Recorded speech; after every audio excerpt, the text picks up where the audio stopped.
আসসালামু আলাইকুম। আজ আমি রান্না করব ডিম দিয়ে আলু দিয়ে। একটা ডিম ভেঙে গেছিল আমার, সেটা ভেজে নেব। চুলাটা ধরিয়ে নিলাম, এখন জাল ধরে গেল, কড়াইটা দিলাম। কড়াইটা একটু গরম করে নেব। আলুটা একটু ধুয়ে নেব, একবার ধুয়েছিলাম আবার একটু ধুলাম। তেল দিয়ে দেবো, দিয়ে এবার ভাঙা ডিমটা পোস্ট করে নেব। হয়ে গেছে আমার। এবার এই ডিমগুলো ভেজে নেব আমি এক এক করে। এটা একদম ভেঙে গেছিলো সিদ্ধ করার সময় আর কি। আমার এখন ডিমটা ভাজা হয়ে গেছে, এবার উঠিয়ে নেব। উঠানো শেষ, এবার আমি একটু তেল দিব, দিয়ে মশলাটা দিয়ে দেবো। মশলাটা নেড়ে চেড়ে মশলাটা আমি ভেজে নেবো ভালো করে। একটু মশলা যত ভাজা হয় ভালো করে, তত তরকারির স্বাদ হয় অনেক, আমি মনে করি।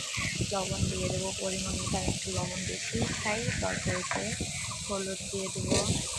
এবার আলুগুলো দিয়ে দেবো। মশলাটা পুরো মোটামুটি ভাজা হয়ে গেছে, তারপরে আমি আলুটা দিয়ে নেড়ে নেবো।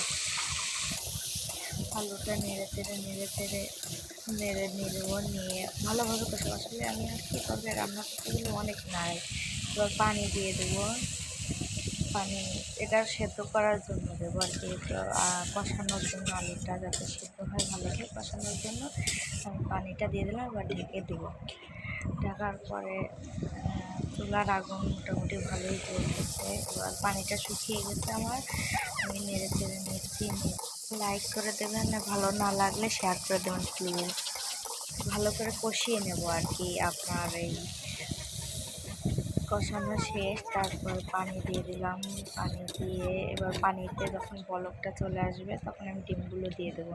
বলক চলে আসছে, আমি ডিমগুলো দিয়ে দিচ্ছি। সবগুলো ডিমই দিচ্ছি, আমরা দুজন মানুষ যেহেতু 4টা ডিম। ঠিক আছে, এই ডিম পোস্ট করা ডিমটাও দিয়ে দেবো আমি এর ভিতর। যেহেতু আমার ধুতে যেয়ে ভেঙে গেছে ডিমটা। এবার কিছুক্ষণ অপেক্ষা করব। এবার ঝোলটা একটু টেনে আসলো, এবার আমি নামিয়ে ফেললাম। এই যে আমার ফাইনাল লুক ডিম আলুর। আমার খুব